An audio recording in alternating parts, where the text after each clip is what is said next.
लोगों ने हर एक उस स्थल के लिए जहां पे आम जनमानस की आस्था है वहां पर धनराशि उपलब्ध करवाने का काम किया है। इससे पहले पैसा कहां जाता था? कब्रिस्तान की बाउंड्री में जाता था। मैं जब यहां पर आया तो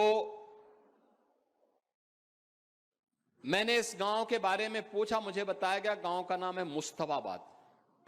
मैंने कहा कितनी मुस्लिम आबादी रहती है यहां पे? कहा एक भी नहीं, लेकिन नाम मुस्तफाबाद हो गया। हमने कहा भाई अब ये नाम बदलना चाहिए, मुस्तफाबाद ने कबीर धाम इसका नाम रख दो।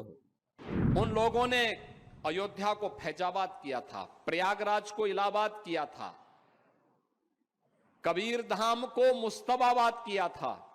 हमारी सरकार है फैजाबाद को अयोध्या बना रही है, इलाहाबाद को प्रयागराज बना रही है और मुस्तफाबाद को फिर से कबीर धाम स्थल बना करके उस गौरव की पुनर्स्थापना के कार्यक्रम के साथ आपको जोड़ रही है।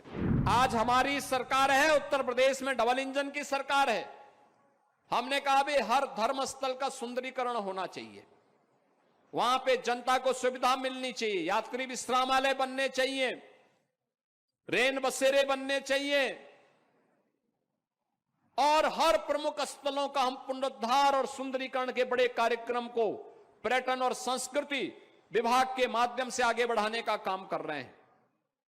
क्या काशी, क्या अयोध्या, क्या कुशीनगर, क्या नैमिषारण्य, क्या सुखतीर्थ, क्या मथुरा, वृंदावन, बरसाना, गोकुल, बलदेव, गोवर्धन, इन सभी स्थलों के साथ साथ हम लोगों ने हर एक उस स्थल के लिए जहां पे आम जनमानस की आस्था है वहां पर धनराशि उपलब्ध करवाने का काम किया है। हम लोग बाराबंकी में, महादेवा में भी कार्य कर रहे हैं, लेकिन इससे पहले पैसा कहां जाता था? कब्रिस्तान की बाउंड्री में जाता था।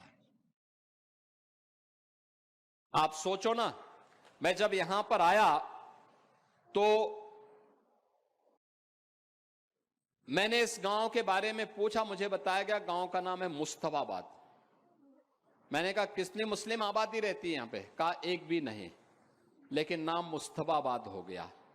हमने कहा भाई अब ये नाम बदलना चाहिए, मुस्तफाबाद ने कबीर धाम इसका नाम रख दो। हम प्रस्ताव मंगाएंगे, यहां से प्रस्ताव मंगा करके इस कार्यक्रम को आगे बढ़ा देंगे। बहनों और भाइयों, यही है आत्मीयता का भाव। उन लोगों ने अयोध्या को फैजाबाद किया था, प्रयागराज को इलाहाबाद किया था, कबीर धाम को मुस्तफाबाद किया था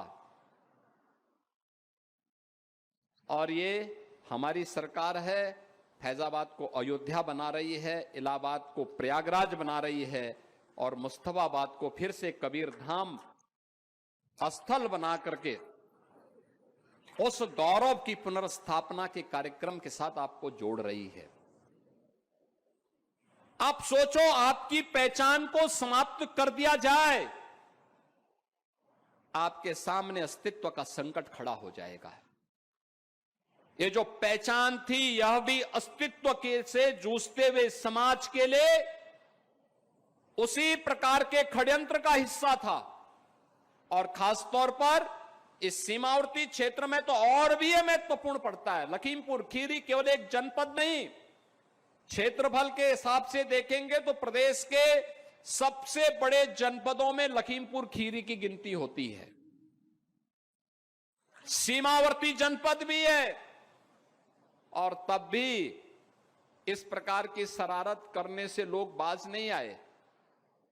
यानी यहां पर भी नाम में भी सेकुलर, ये सेकुलर नहीं, ये पाखंड है और इस पाखंड से मुक्ति आज के समय में आवश्यक है और उसी का आह्वान करने के लिए आज हम सब आपके पास आए हैं, आपसे कहने के लिए।